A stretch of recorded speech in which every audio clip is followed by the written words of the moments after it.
Hello students, मैं रूपाली हसनालय आज आप सभी को एनसीईआरटी संस्कृत कक्षा 9 की नवीन पुस्तक शारदा के पाठ 3 का अभ्यास कार्य समझाने जा रही हूँ। अभ्यासाद जायते सिद्धि, मतलब अभ्यास करने से ही सफलता प्राप्त होती है। पहले प्रश्न में हमें दिया गया है अधोलिखितानां प्रश्नानां उत्तराणि संस्कृत भाषया लिखत, मतलब नीचे लिखे प्रश्नों के उत्तर संस्कृत भाषा में लिखो। हमें ये प्रश्न दिए गए हैं, इन प्रश्नों के उत्तर संस्कृत भाषा में लिखना है। ठीक है, देखो यहाँ पर क में हमें दिया गया है मातामही कस्य कथाम श्रावितवती, मतलब नानी ने किसकी कहानी सुनाई। इसका उत्तर है मातामही पुण्यश्लोकस्य नामदेव महाराजस्य कथाम श्रावितवती, मतलब नानी ने पुण्य श्लोक नामदेव महाराज की कहानी सुनाई। ख देखिए, नामदेवस्य गुरुः नामदेवम किम अध्यापितवान, मतलब नामदेव के गुरु ने नामदेव को क्या सिखाया।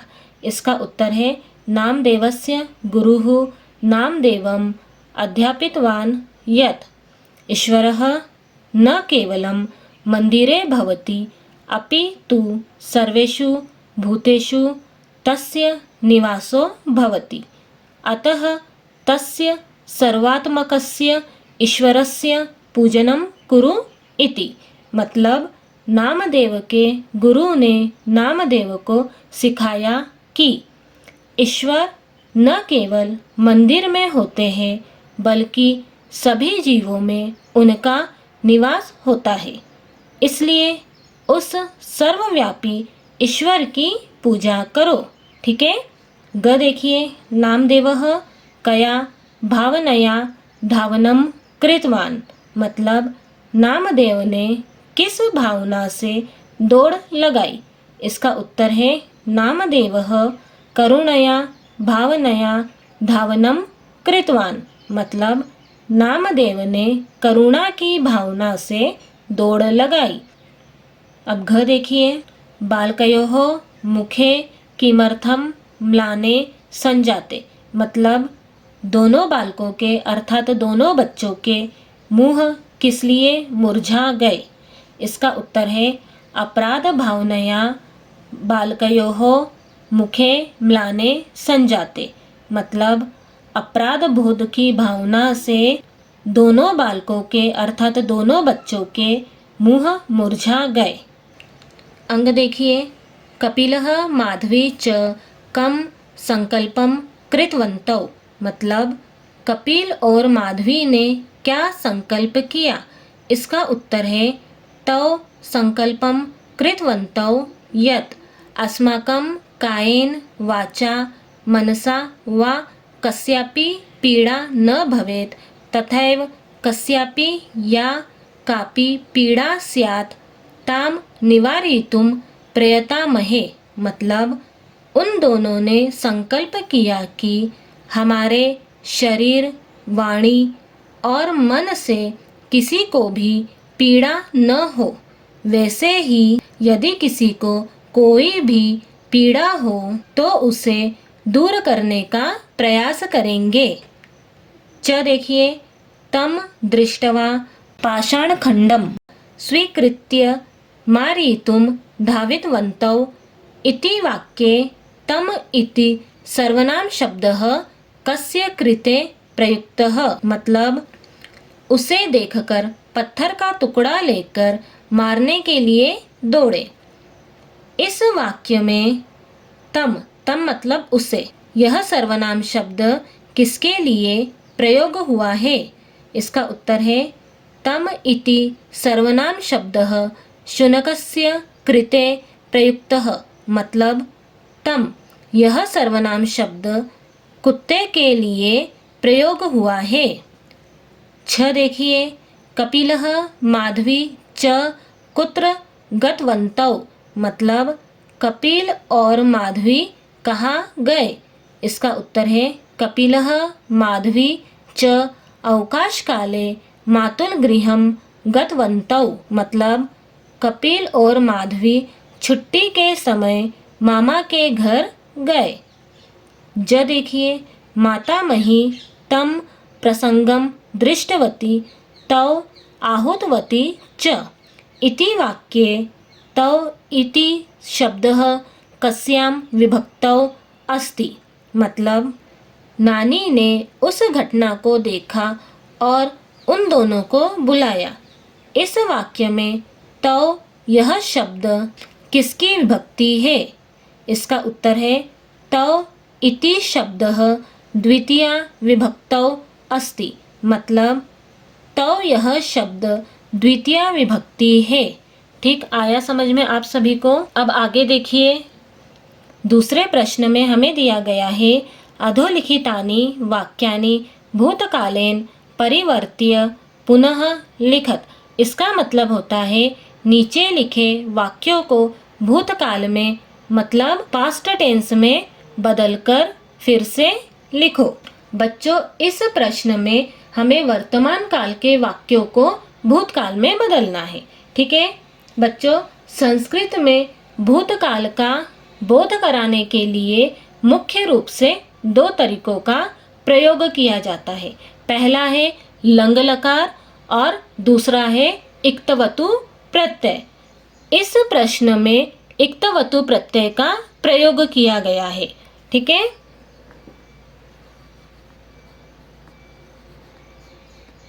इक्तवतु प्रत्यय। ठीक है, तो सबसे पहले हम इक्तवतु प्रत्यय के बारे में समझते हैं। इक्तवतु प्रत्यय का प्रयोग पहले हो चुके कार्य अर्थात भूतकाल का बोध कराने के लिए किया जाता है। जब हम किसी वाक्य में कर्ता द्वारा किए गए बीते हुए कार्य को बताना चाहते हैं, तब इक्तवतु प्रत्यय से बने रूप का प्रयोग करते हैं। ठीक है बच्चों, इक्तवतु प्रत्यय में क और उ का लोप हो जाता है और शेष तवत बचता है। ठीक है, इक्तवतु प्रत्यय का प्रयोग करते समय हमें सबसे पहले वाक्य की मुख्य क्रिया पता होनी चाहिए। उसके बाद उस क्रिया की मूल धातु पहचानेंगे और फिर उस धातु का इक्तवतु रूप बनाएंगे और अंत में कर्ता के लिंग और वचन के अनुसार सही रूप का प्रयोग करेंगे। ठीक है, यदि कर्ता अर्थात काम करने वाला पुल्लिंग एक वचन हो तो शब्द के अंत में तवान आएगा और बहुवचन हो तो शब्द के अंत में तवंतः आएगा। और यदि कर्ता स्त्रीलिंग एक वचन हो तो शब्द के अंत में तवती आएगा और बहुवचन में तवत्यः आएगा। और यदि कर्ता नपुंसकलिंग एक वचन हो तो शब्द के अंत में तवत और बहुवचन में तवंती आएगा। ठीक, आया समझ में आप सभी को? हमें यथा दिया गया है नामदेवः स्थालिकां स्वीकृत्य मंदिरम गच्छति। मतलब नामदेव थाली लेकर मंदिर जाता है। ये वाला वाक्य वर्तमान काल का है और हमें इसे भूतकाल में बदलना है। यहाँ पर कर्ता नामदेवः है जो पुल्लिंग एक वचन है और क्रियापद गच्छति है जिसकी मूल धातु गम है। गम का मतलब होता है जाना, इसलिए गम धातु में इक्तवतु प्रत्यय जोड़ेंगे तो बनेगा गतवान। ठीक है, नामदेवः स्थालिकां स्वीकृत्य मंदिरम गतवान। मतलब नामदेव थाली लेकर मंदिर गए।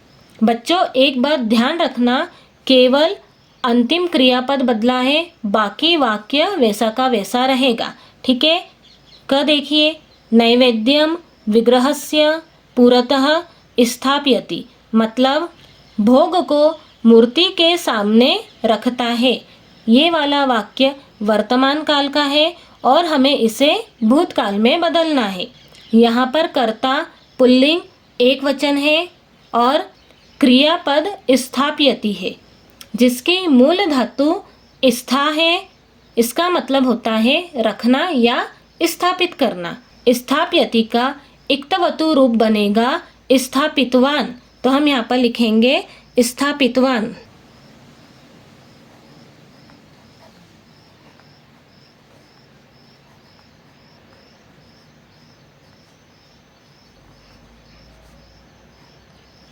नैवेद्यम विग्रहस्य पुरतः स्थापितवान, मतलब भोग को मूर्ति के सामने रखा।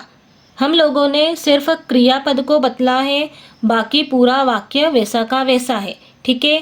ख देखिए, नेत्रे निमील्य प्रार्थनायाः आरंभम करोति, मतलब आंखें बंद करके प्रार्थना शुरू करता है। ये वाला वाक्य वर्तमान काल का है और हमें इसको भूतकाल में बदलना है। यहाँ पर कर्ता पुल्लिंग एक वचन है और क्रियापद करोति है। इसकी मूल धातु क्री है। क्री का मतलब होता है करना। क्री धातु में इक्तवतु प्रत्यय जोड़ेंगे तो बनेगा कृतवान। तो हम यहाँ पर लिखेंगे कृतवान।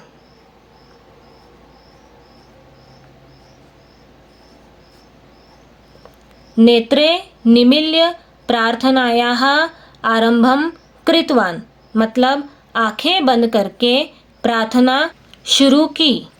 ग देखिए, गुरुः विसोबा तम अध्यापयति, मतलब गुरु विसोबा उसे पढ़ाते हैं। ये वाला वाक्य वर्तमान काल का है, इसे भूतकाल में बदलना है। यहाँ पर कर्ता गुरुः विसोबा है जो एक पुल्लिंग एक वचन है और क्रियापद अध्यापयति है। इसका इक्तवतु रूप बनेगा अध्यापितवान। तो हम यहाँ पर लिखेंगे अध्यापितवान।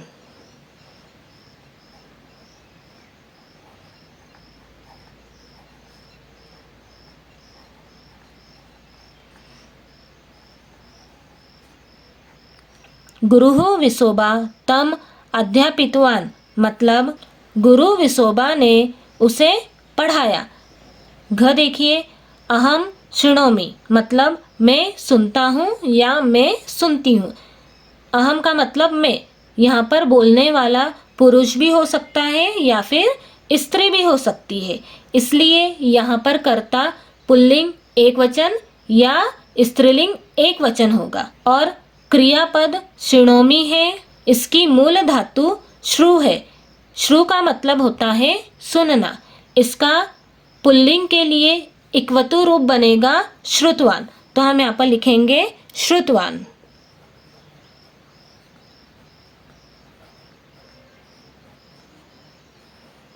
और स्त्रीलिंग के लिए इक्तवतु रूप बनेगा श्रुतवती।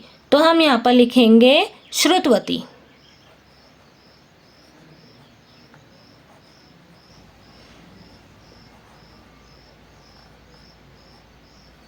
अहम श्रुतवान या अहम श्रुतवती, मतलब मैंने सुना। ठीक है।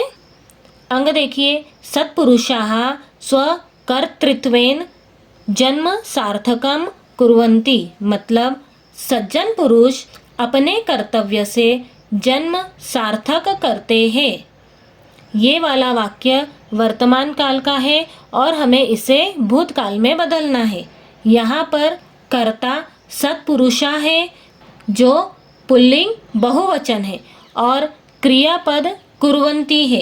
इसकी मूल धातु क्री है। क्री का मतलब होता है करना। यहाँ पर कर्ता बहुवचन है, इसलिए क्री धातु में इक्तवतु प्रत्यय जोड़ेंगे तो बनेगा कृतवन्तः।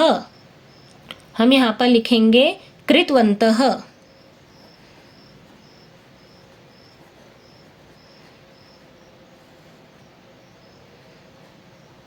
सत्पुरुषाः स्वकर्तृत्वेन जन्म सार्थकम कृतवन्तः, मतलब सज्जन पुरुषों ने अपने कर्तव्य से जन्म सार्थक किया। च देखिए, नामदेवः शुनकस्य पृष्ठे अनुधावति, मतलब नामदेव कुत्ते के पीछे दौड़ता है। हमें इसको भूतकाल में बनाना है। यहाँ पर कर्ता नामदेवः है जो पुल्लिंग एक वचन है और क्रियापद अनुधावती है। अनुधावती में अनु उपसर्ग है और मूल धातु धाव है, जिसका मतलब होता है दौड़ना। यहाँ पर कर्ता पुल्लिंग एक वचन होने के कारण इसका इक्तवतु रूप अनुधावित्वान बनेगा। तो हम यहाँ पर लिखेंगे अनुधावित्वान।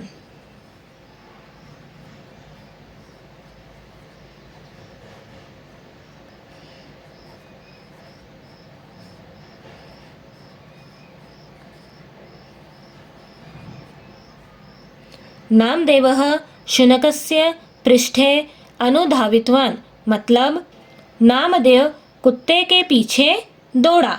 ठीक आया समझ में आप सभी को? अब आगे देखिए, तीसरे प्रश्न में हमें दिया गया है अधोलिखितानि कथनानि कह का कम काम च प्रति कथयति इति लिखत। इसका मतलब होता है नीचे लिखे कथनों को किसने कहा और किसको कहा लिखो। हमें यहाँ पर कथन दिए गए हैं और ये बताना है कि ये कथन किसने कहा और किसको कहा। यहाँ पर कह और का प्रथमा विभक्ति है और कम और काम द्वितीय विभक्ति है।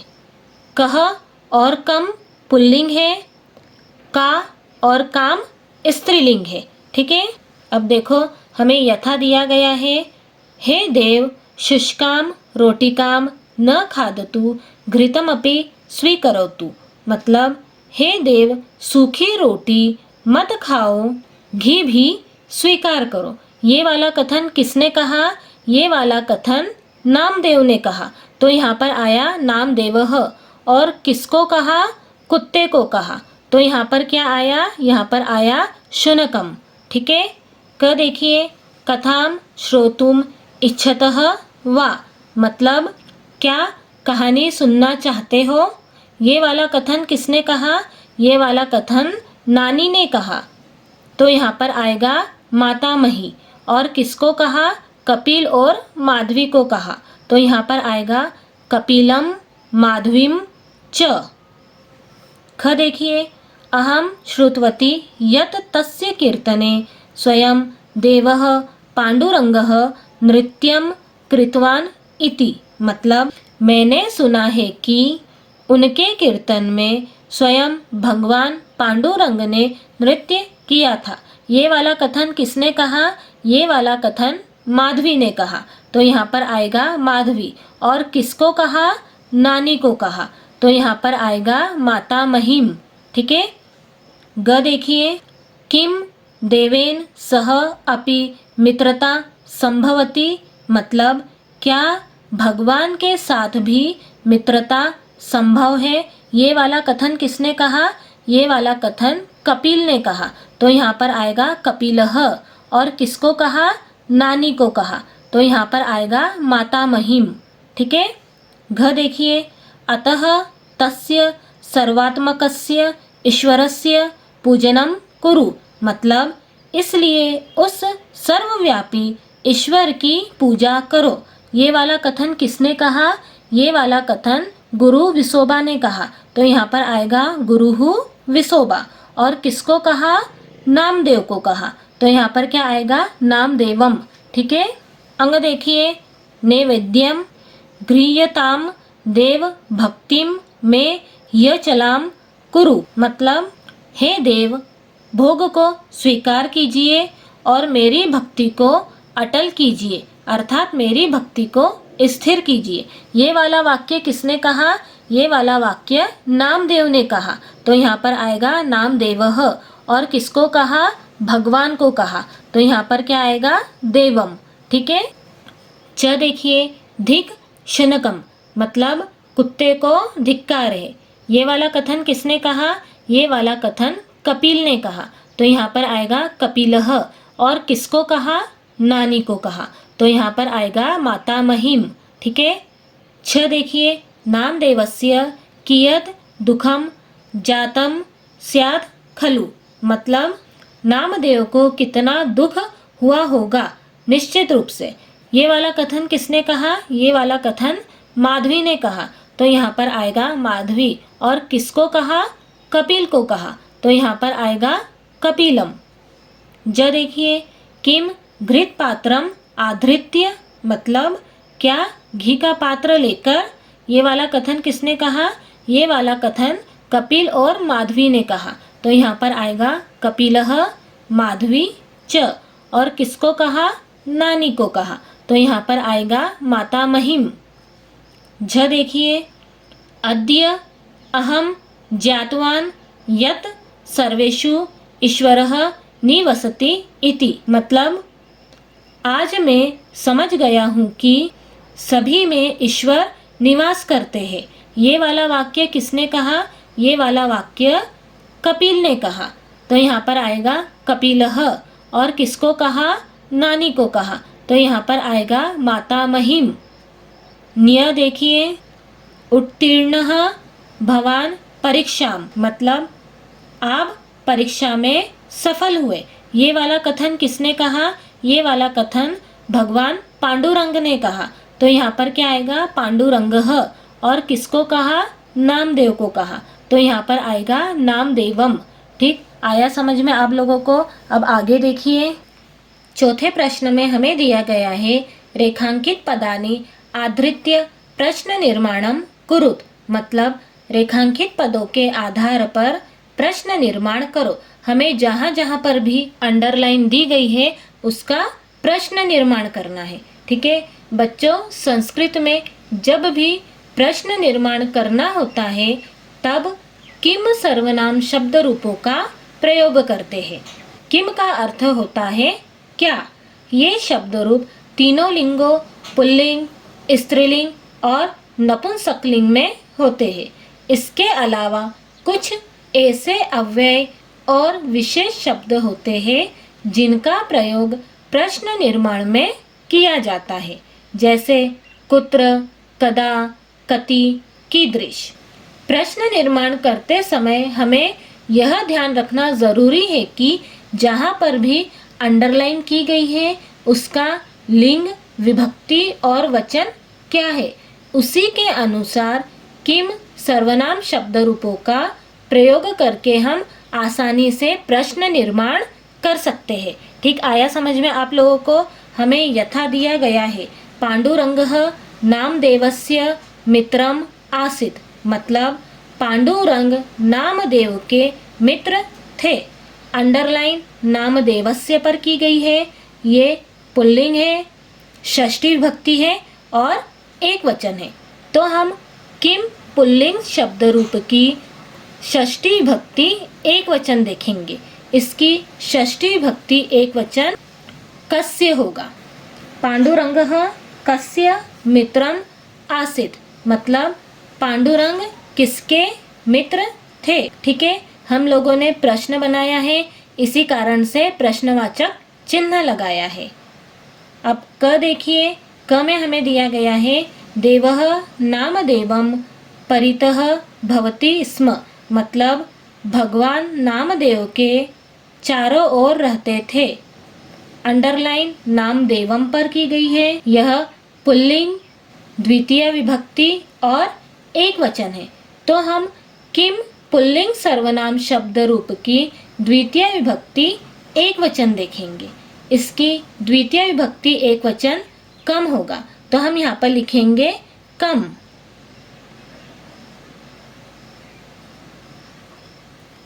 देवः कम परितः भवति स्म मतलब भगवान किसके चारों ओर रहते थे। हम लोगों ने प्रश्न बनाया है, इसी कारण से प्रश्नवाचक चिन्ह लगाया है। ख देखिए, ईश्वरः सर्वेषु भूतेषु निवसति मतलब भगवान सभी जीवों में निवास करते हैं। अंडरलाइन सर्वेषु भूतेषु पर की गई है। ये नपुंसकलिंग, सप्तमी विभक्ति और बहुवचन है। तो हम किम नपुंसकलिंग सर्वनाम शब्द रूप की सप्तमी विभक्ति बहुवचन देखेंगे। इसकी सप्तमी विभक्ति बहुवचन केशु होगा, तो हम यहाँ पर लिखेंगे केशु। बच्चों, हम यहाँ पर कुत्र भी लिख सकते हैं, क्योंकि जब भी स्थान के बारे में प्रश्न पूछा जाता है तब कुत्र का प्रयोग करते हैं। कुत्र एक अव्यय है, इसका मतलब होता है कहाँ। तो हम यहाँ पर कुत्र लिख सकते हैं। ठीक है।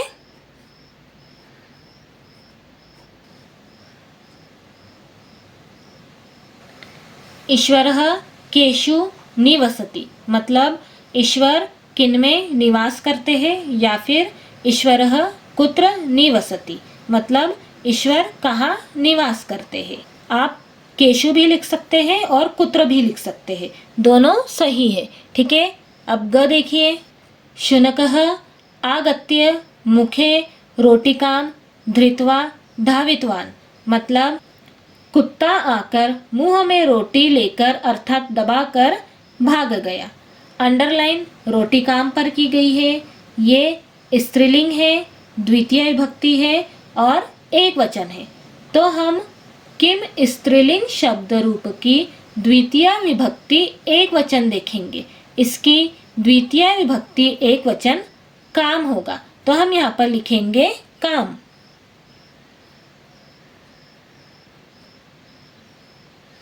शुनकः आगत्य मुखे काम धृत्वा धावितवान, मतलब कुत्ता आकर मुंह में किसको लेकर अर्थात किसको दबाकर भाग गया। घ देखिए, शुनकस्य स्थाने पांडुरंगः आविर्भूतवान, मतलब कुत्ते के स्थान पर पांडुरंग प्रकट हुए। अंडरलाइन पांडुरंगः पर की गई है। यह पुल्लिंग, प्रथमा विभक्ति और एक वचन है। तो हम किम पुल्लिंग सर्वनाम शब्द रूप की प्रथमा विभक्ति एक वचन देखेंगे। इसकी प्रथमा विभक्ति एक वचन कह होगा, तो हम यहाँ पर लिखेंगे कह। शुनकस्य स्थाने कह आविर्भूतवान, मतलब कुत्ते के स्थान पर कौन प्रकट हुए। ठीक है।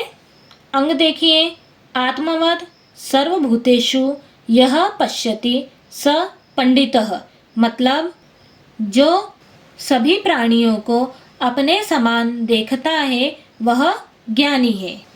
अंडरलाइन पंडितः पर की गई है। ये पुल्लिंग, प्रथमा विभक्ति और एक वचन है। तो हम किम पुल्लिंग सर्वनाम शब्द रूप की प्रथमा विभक्ति एक वचन देखेंगे। इसकी प्रथमा विभक्ति एक वचन कह होगा, तो हम यहाँ पर लिखेंगे कह। आत्मवत् सर्वभूतेषु यह पश्यति स कह, मतलब जो सभी प्राणियों को अपने समान देखता है वह कौन है। ठीक आया समझ में आप लोगों को। अब आगे देखिए, पांचवें प्रश्न में हमें दिया गया है घटनाक्रमानुसारम लिखत, मतलब घटनाक्रम के अनुसार लिखो। हमें ये घटना ऊपर नीचे दी गई है और इसे हमको सही क्रम में लिखना है। तो देखते हैं सबसे पहले कौन सी घटना हुई। पहला देखिए, नामदेवः मंदिरम गतवान, मतलब नामदेव मंदिर गए। उसके बाद नामदेवः नैवेद्य स्थालिकां विग्रहस्य पुरतः स्थापितवान, मतलब नामदेव ने भोग की थाली को मूर्ति के सामने रखा। ये हमारी दूसरी घटना हुई।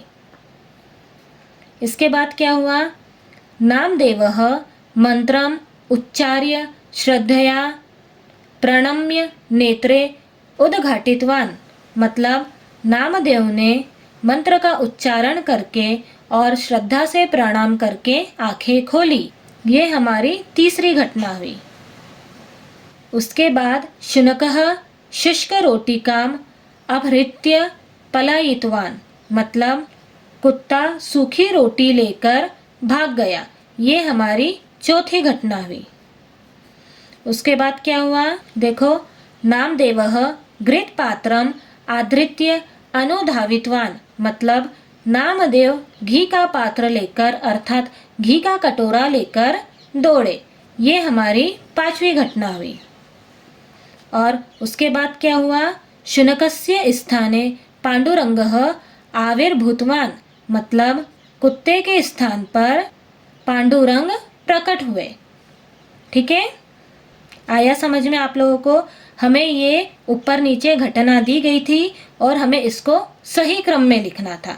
आप लोग 5वां प्रश्न तभी कर पाओगे जब आप लोगों ने इस पाठ को अच्छे से समझा होगा। मैंने इस पाठ को हिंदी अनुवाद के साथ समझा दिया है। यदि आप लोगों ने अब तक इस पाठ को हिंदी अनुवाद के साथ नहीं समझा है तो मेरे YouTube चैनल की प्लेलिस्ट में जाकर सबसे पहले इस पाठ को हिंदी अनुवाद के साथ समझ लीजिए। उसके बाद आप लोग इस पाठ का अभ्यास कार्य कीजिए।